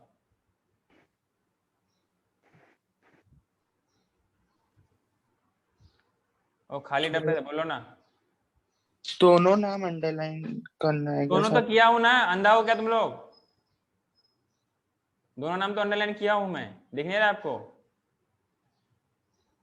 करेक्ट है सर। सही है। हाँ तनुशरी, गधे बताओ।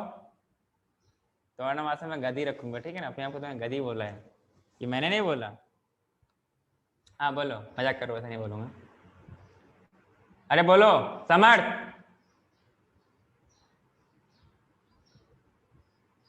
तेरा माइक ऑफ है।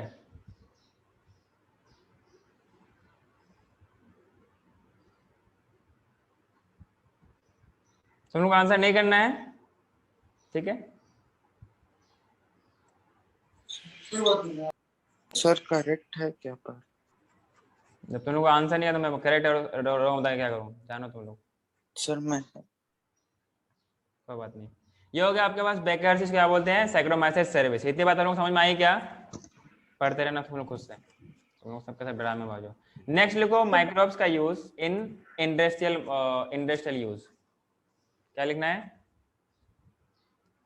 Microbes in industrial use.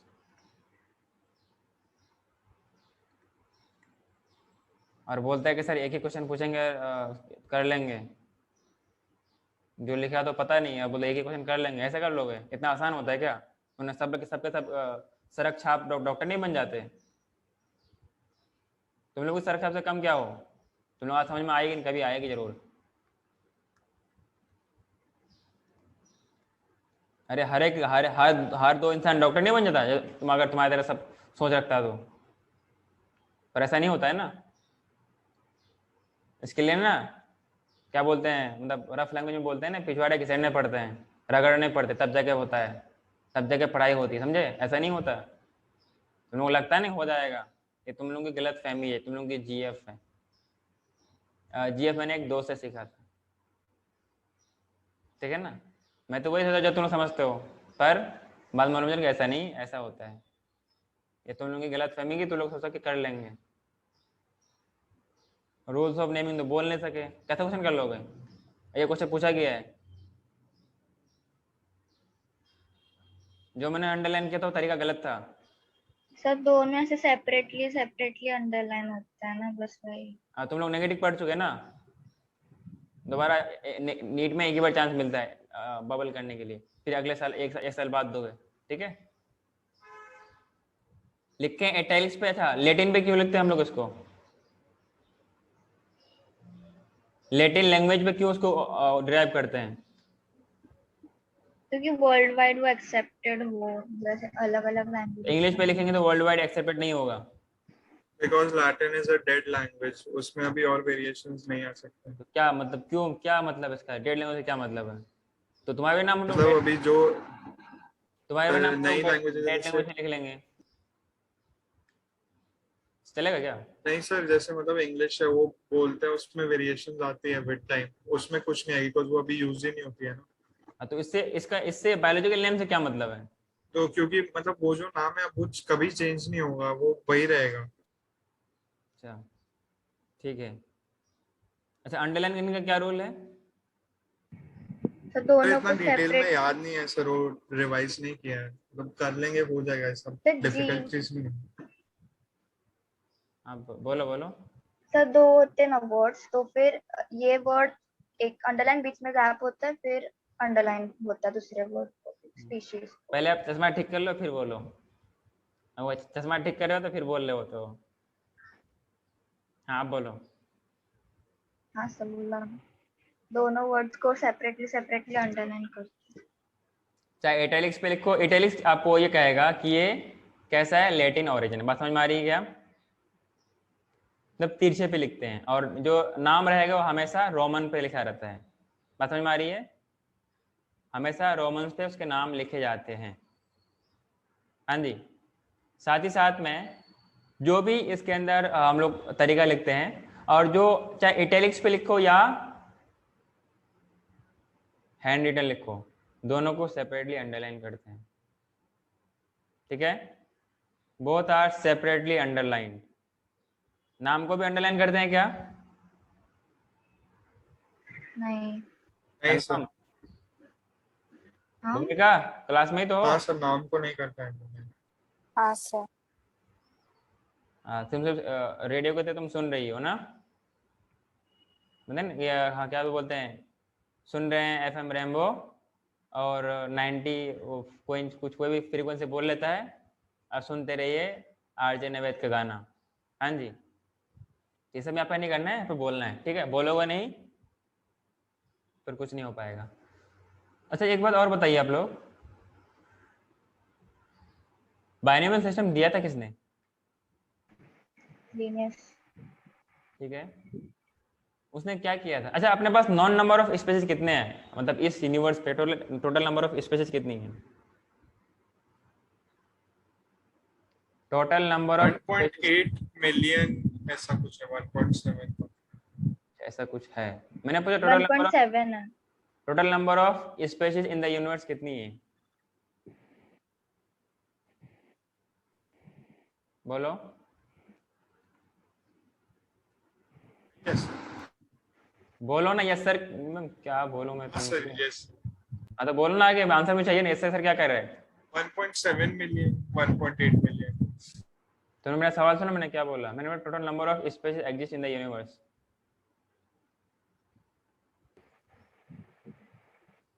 गधी। सर यूनिवर्स का क्या होता है? हाँ यूनिवर्स का क्या होगा, मतलब यूनिवर्स का मतलब पूरा दुनिया। नहीं पता सर, दुनिया जितने नहीं हमको होता। नोन है वही पता है ना। Basically, it is around 30 million species that exist in the universe, which we out of which we only know 5 to 6%. तो तुम लोग कह रहे हो only 5 to 6% है, और इसका नंबर है एक रेंज में 1.7 to 1.8 मिलियन स्पेशीज। इसको लाख में कितना लिखेंगे? इसको लाख में कितना लिखेंगे? 15 मिलियन। कितना? लेकिन आपने 1.6 बोला, 17 15 मिलियन, 17 17 17 lakhs। न करोड़। करोड़ नहीं, 10 लाख मतलब 1 मिलियन। अच्छा 17 to 18 लाख। ये सवाल पूछा गया ना पिछले साल नीट के 2020 में सवाल पूछा गया था। नीट के 2020 के पहला वाला जो नीट हुआ था, एक तो 13 सितंबर को हुआ था और एक 14 अक्टूबर को हुआ था, ठीक है, या कुछ अक्टूबर को हुआ था। उसमें सवाल पूछा गया था कि total number of described species, known and described species कितनी है। उसमें ऑप्शन था अलग अलग था, 1.7 बिलियन भी था। पहले ऑप्शन तो मिलेगा आपको 1.7 बी, क्लियर है क्या? फिर है और भी 1.9 मिलियन है, 1.7 मिलियन है, और फिर है 30 मिलियन भी है। तो कौन सा होगा? सी 1.7 मिलियन। ठीक है, अगर आपको 17 लाख ऑप्शन दिया जाए तो वो भी करेक्ट है। ठीक है ना, तो 17 लेके आ 1.7 मिलियन। अच्छा 1.8 दिया होता तो, अगर मान लो 1.7 1.70 लाख के बजाय 1.8 दिया होता तो वो होता है सर। 1.7 मिलियन या 1.8 मिलियन स्पेशीज, ठीक है, या फिर रेंज में दिया जाए तो पूरा रेंज ले एक्सेप्ट करना है, ठीक है। अच्छा जो लिनियस ने नेमिंग किया था वो किस किस का नेम किया था? मेरा, तुम्हारा सिर्फ, या और किसी का भी? क्या? प्लांट्स का। बैल की तरह ना ऐसा मुंडी मत हिलाया करो, अगर मैं बैल बोलूंगा, गाय बोलूंगा, जानवर बोलूंगा, ठीक है ना, मुंडियां जानवर हिलाया करते हैं। तो आपको मुंह दिया जाए आपके नेचर ने, तो आपको मुंह से बोलना है। हाँ बोलो। मैं वैसे बहुत प्यार से बोलता हूँ, जब मुझे आंसर नहीं मिलता ना फिर मैं बहुत रियोडली भी बोलता हूँ, ठीक है। मैं सिर्फ इतना चाहता हूँ कि प्यार से बोलता हूँ तो प्यार से आंसर दे दिया करो, अच्छे से पढ़ते रहो। मुझे डांटना अच्छा नहीं लगता कि बच्चा बाद में जाके रोए रोए ना।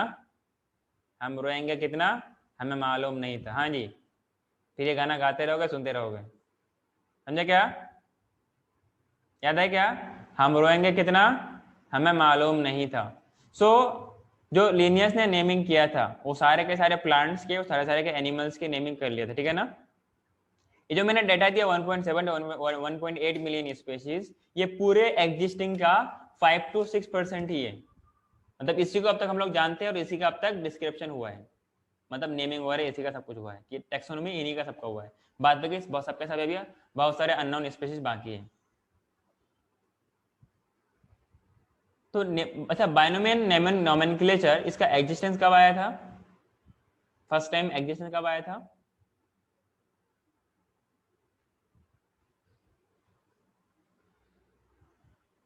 लिनियस ने कुछ बुक्स लिखे थे प्लांट के नोमेनक्लेचर के लिए और एनिमल के नोमेनक्लेचर का। नाम क्या है? System Natura. ये किसके लिए था? माइक्रोब्स के लिए, वायरस के लिए, प्लांट्स के लिए, एनिमल्स के लिए? प्लांट्स के लिए। गुड। असमर्थ हाँ सर। के लिए था? सर वो मतलब नोमेनक्लेचर ही किया था ना उसमें सारे मतलब स्पीशीज का उसमें फर्स्ट टाइम। तो ये क्वेश्चन पूछते हैं नीट वाले। जो लिनियस ने जो बुक लिखी है सिस्टम मैनेजर, किसके लिए है? प्लांट्स के लिए, एनिमल्स के लिए, माइक्रोब्स के लिए, वायरस के लिए। तनुश्रा तो खाली डब्बा है, उसने गलत आंसर दे दिया।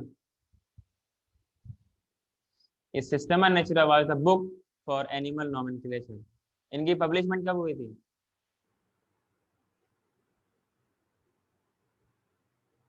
याद नहीं है डेट। तनुश्री हाँ याद नहीं है? याद नहीं है। तुम्हारा बर्थडे कब है? 21 मार्च। अपना बर्थडे याद है पर ये वाला डेट याद नहीं है। तो तुम्हारे एग्जाम में तुम्हारा बर्थडे पूछेगा, ये वाला पूछेगा? हैं?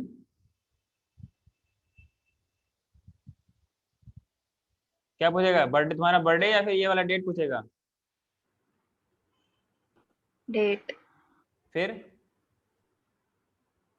Linnaeus proposed nomenclature, binomial nomenclature for plants। पहले हम लोग बात करते हैं एनिमल्स के बारे में, फॉर एनिमल्स। एंड उसने एक बुक में सारे नाम्स को लिखा, उसका नाम था। अच्छा पहले हम लोग प्लांट की बात करते हैं। पहले प्लांट के बारे में आया था। इट इज 1 में 753। और उसने इसी बुक को, जो बुक का नाम था स्पेशीज प्लांटेरम। क्या नाम था? Species plantarum. और इस डेट पे 1 में 753 को उसने पब्लिश किया। इस डेट का मतलब यह होता है कि इससे पहले जितने भी नाम दिए गए थे वो आज इनवैलिड है। ठीक है? इससे पहले जो भी नाम दिया गया वो सारे के सारे इनवैलिड हैं। उस डेट या उसके बाद जो नाम दिया गया वही के वही वैलिड हैं, अगर वो ICBN को, ICZN को फॉलो किया है तो। बात समझ में आ रही है?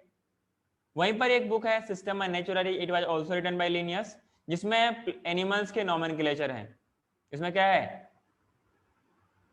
एनिमल नोमेनक्लेचर है। बात समझ में आ रही है क्या आपको? तो जहां पर एनिमल नोमेनक्लेचर है तो उसकी डेट ऑफ पब्लिशिंग तकरीबन प्लांट के और एनिमल के बीच में तकरीबन 5 साल का गैप है। कितने साल का? 5 years का गैप है। बात समझ में आ रही है क्या? And it was published on 1 August 1758। बात समझ में आ रही है क्या? Before this any name for animals are not valid today. और बुक का नाम क्या है? Systema Natura.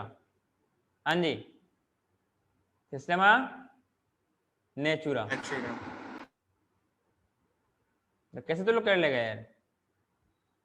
तो मैं आप लोगों को ना इसका नोट्स शेयर करने वाला हूँ 11th वालों का। वो सारे के सारे नोट्स के थ्रू आपको फॉलो करना है। ठीक है?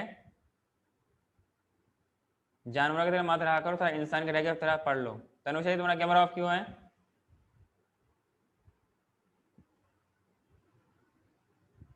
रोने धोने का काम ना बाद में कर लिया करना, ठीक है ना? सर नहीं रो रही वो। फिर कैमरा बंद क्यों है? जिस दिन मेरा दिमाग खराब होगा ना, मैं जो कैमरा ऑफ रखे उसको क्लास से मैं रिमूव कर दूंगा, ठीक है ना? अब दोबारा ज्वाइन भी नहीं कर पाओगे। एक तो ध्यान रखना। मुझे ना बार बार कोई चीज बोलना अच्छा नहीं लगता ना। सर मेरा तो फिर भी ऑन ही था इतने टाइम से। देख ये मुझे नहीं चाहिए कि मेरा फिर भी ऑन था। तुम अपना जिम्मेदारी लो, ठीक है ना? ये बात आप दूसरी बार कर रहे हो।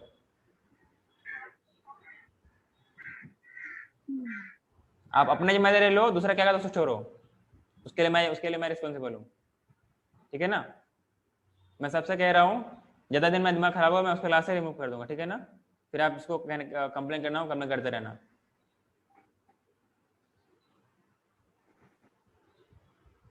तो थोड़ा जो मैं नोट्स आप लोग में कुछ शेयर किया था ग्रुप में, मैं दोबारा पूरा कंप्लीट नोट शेयर करने वाला हूँ, तो उनको अच्छे से फॉलो अप करना। आधा 1 घंटा देकर के पूरा नोट्स कंप्लीट करना, तकरीबन वही 30 पेज के आसपास का होगा, ठीक है? और इसके बाहर आपको बायोलॉजी लिविंग वर्ल्ड से कोई बाहर कुछ नहीं आने वाला। उसमें सिर्फ लिविंग वर्ल्ड में बहुत कुछ है। थोड़ा सा रिप्रोडक्शन का कंसेप्ट है, थोड़ा सा ग्रोथ का कंसेप्ट है, थोड़ा सा सेल डिवीजन का कंसेप्ट है, थोड़ा सा अगले वाले नेक्स्ट चैप्टर का कंसेप्ट है, ठीक है? हाँ, थोड़ा सा इसका भी है, एनिमल हस्बेंड्री का भी कंसेप्ट है, ठीक है ना।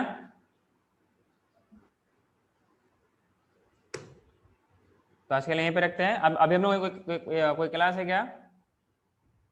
आदिम सर का है। ज्वाइन कर दो आप लोग। मैं नहीं करता।